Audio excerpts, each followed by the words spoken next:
ಕೇರಳದ ವಯನಾಡಿನಲ್ಲಿ ಘಟಿಸಿದಂತಹ ಭೀಕರ ಭೂಕುಸಿತ ಬಹುಶಃ ಮನಕಲಕುವ ದೃಶ್ಯಾವಳಿಗಳು ಭವಿಷ್ಯದಲ್ಲಿ ಎಂದೂ ಆಗದೇ ಇರಲಿ ಎಂದು ಪರಮಾತ್ಮನಲ್ಲಿ ಬೇಡುತ್ತಾ, ಅನೇಕ ನೂರಾರು ಮಂದಿ ಅಸುನೀಗಿದ್ದು ಅವರ ಆತ್ಮಗಳಿಗೆ ಪರಮಾತ್ಮ ಸದ್ಗತಿಯನ್ನು ಕರುಣಿಸಲಿ.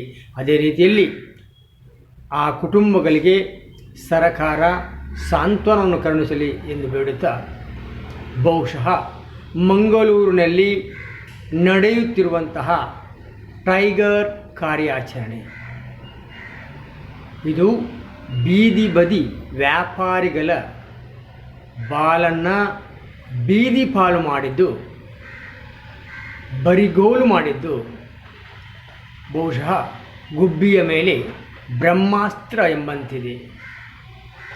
ಮಂಗಳೂರು ಮಹಾನಗರ ಪಾಲಿಕೆಯ ಈ ಕಾರ್ಯವೈಖರಿ ರಾಜ್ಯ ಸರ್ಕಾರ ಸಿದ್ದರಾಮಯ್ಯ ನೇತೃತ್ವದ ಪಂಚಭಾಗ್ಯಗಳನ್ನು ಕರುಣಿಸಿದಂಥ ಬಡವರ ಪರವುಳ್ಳಂಥ ಸರ್ಕಾರ ಬೀದಿ ಬದಿ ವ್ಯಾಪಾರಿಗಳಿಗೆ ಅವರ ಕುಟುಂಬ ನಿರ್ವಹಣೆಗೆ ಅನುಕೂಲವಾಗುವಂತೆ ಜೀವನೋಪಾಯಕ್ಕಾಗಿ ಬದುಕು ಕಟ್ಟಿಕೊಳ್ಳಲು ಅನುಕೂಲವಾಗುವಂತೆ ಬೀದಿ ಬದಿ ವ್ಯಾಪಾರಕ್ಕೆ ಅವಕಾಶ ಮಾಡಿಕೊಟ್ಟರೆ ಅದನ್ನು ಕಿತ್ತು ಅವರ ಬಾಲನ್ನು ಬೀದಿಗೆ ತಂದದ್ದು ಮಂಗಳೂರು ಮಹಾನಗರ ಪಾಲಿಕೆ.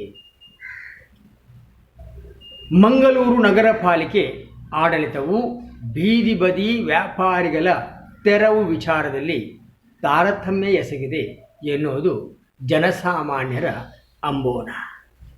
ದೊಡ್ಡ ದೊಡ್ಡ ಅಂಗಡಿನವರು ರಸ್ತೆಯಲ್ಲೇ ತಮ್ಮ ಸಾಮಗ್ರಿಗಳನ್ನು ಇಟ್ಟು ವ್ಯಾಪಾರ ಮಾಡುತ್ತಾರೆ.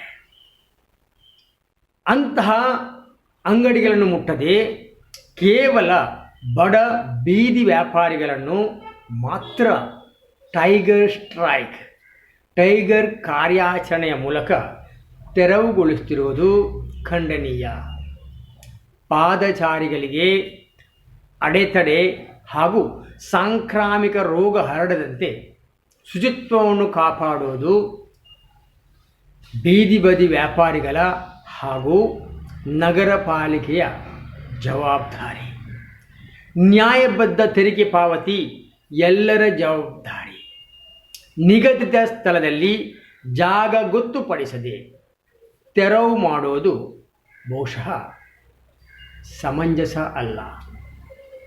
ನಿಗದಿತ ಸ್ಥಳದಲ್ಲಿ ವ್ಯಾಪಾರಕ್ಕೆ ಅವಕಾಶ ಮಾಡಿಕೊಟ್ಟು ಅವರ ಬಾಲನ್ನು ಬೆಳಗಿಸುವಂತಹ ಕಾರ್ಯಕ್ಕೆ ಮಂಗಳೂರು ಮಹಾನಗರ ಪಾಲಿಕೆ ಕೈ ಹಾಕಲಿ.